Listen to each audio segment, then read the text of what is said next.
شب برات کی کیا اہمیت ہے؟ روزہ رکھنا چاہیے اور اس کی تاریخ احادیث سے ثابت ہے۔ بھیا میں ابھی مسلمان تھوڑا ہی ہوا ہوں، یا آپ ابھی مسلمان تھوڑے ہی ہوئے ہیں کہ آپ کو نہ پتا ہو۔ امت میں چلا آتا ہے سلسلہ کہ خام خواہ گمراہیوں کی باتیں ہیں۔ حضور اقدس صلی اللہ علیہ وسلم نے فرمایا تھا، 25 سے زیادہ صحابہ کرام رضی اللہ عنہ کی روایت ہے 15 شعبان کے متعلق 1200-1300 سال سے مسلمان اس شب برات کی جو رات ہے اس کو مقدس ہی مانتے چلے آئے ہیں، اور اس میں دعائیں بھی کرتے رہے ہیں، اور اس میں یہ اب کون سا نیا دین آ گیا؟ یہ حدیثیں ابھی نہیں پتہ چلی ہیں، پہلے کسی کو نہیں پتا۔ خام خواہ فتنے پیدا کرنا۔ حضور اقدس صلی اللہ علیہ وسلم اگلے دن روزہ رکھنے کا بھی ارشاد فرمایا ہے 15 شعبان کے دن کا، اور اس سے پہلی جو رات آتی ہے یعنی 14 شعبان کا جب سورج غروب ہو جائے تو 15 شعبان کی صبح صادق سے پہلے جو حصہ ہے اس میں رسول اللہ صلی اللہ علیہ وسلم نے فرمایا تھا کہ لوگوں کا رزق تقسیم ہوتا ہے اور لوگوں کی زندگی تقسیم ہوتی ہے۔ اسی لیے صوفیہ کے ہاں تو رائے یہ فقہا آپ کے سارے لکھتے ہیں، صاحب بار الرائق نے لکھا ہے، شامی نے لکھا ہے، جتنے حضرات نے پاکیزہ اور مقدس راتوں کا ذکر کیا اس میں ایسے ایسے ایسے ایسے بڑے لوگ آپ کو امت میں مل جائیں گے۔ 16 شعبان 15 کا روزہ رکھا تو انہوں نے کہا اچھا بھئی اس سال یہ ہو جائے گا، یہ ہو جائے گا، جو کچھ عالم کشف میں دکھایا گیا ہو بھی گیا۔ حضرت مجدد الفسانی سرہندی رحمۃ اللہ علیہ جیسا آدمی، علامہ اقبال کہتے ہیں نا، حاضر ہوا میں شیخ مجدد کی لاحت پر، وہ خاک کی ہے زیر زمیں مطلع انوار۔ کمال کے آدمی تھے یہ جاوید اقبال جو تھے نا، مرحوم ہو گئے وہ۔ علامہ اقبال اور سید سلیمان ندوی یہ دونوں حضرت مجدد رحمۃ اللہ علیہ کی قبر پہ گئے تھے۔ سید سلیمان ندوی رحمۃ اللہ علیہ تو جو ہی حضرت کی قبر کے سامنے گئے بے ہوش ہو کے گر پڑے، لوگوں نے اٹھایا، کئی گھنٹوں بعد ہوش آیا۔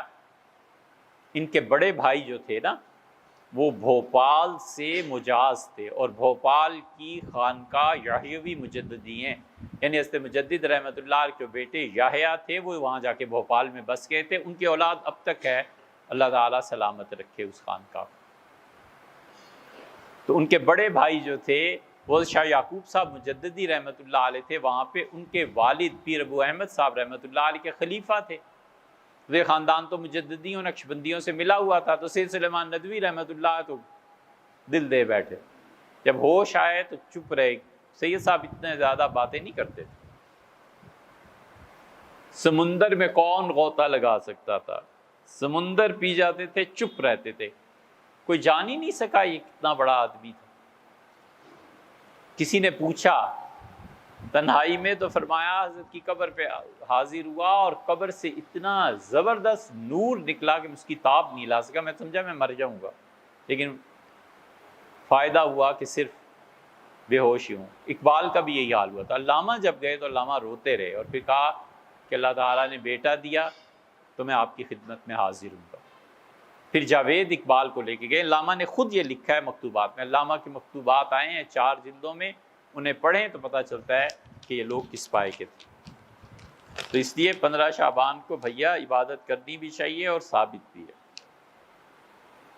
ہاں بات تو بیچ میں رہ گئی، حضرت مجدد رحمۃ اللہ علیہ کی اہلیہ،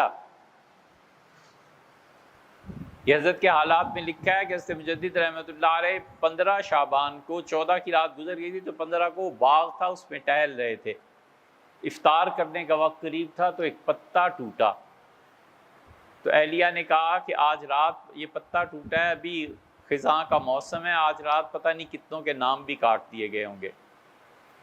تو حضرت مجدد رحمۃ اللہ نے فرمایا تم مجھ سے بات کر رہی ہو جس نے اپنی آنکھوں سے دیکھا ہے کہ اس کا نام کاٹ دیا گیا اور اگلے سال سے پہلے انتقال ہوئے۔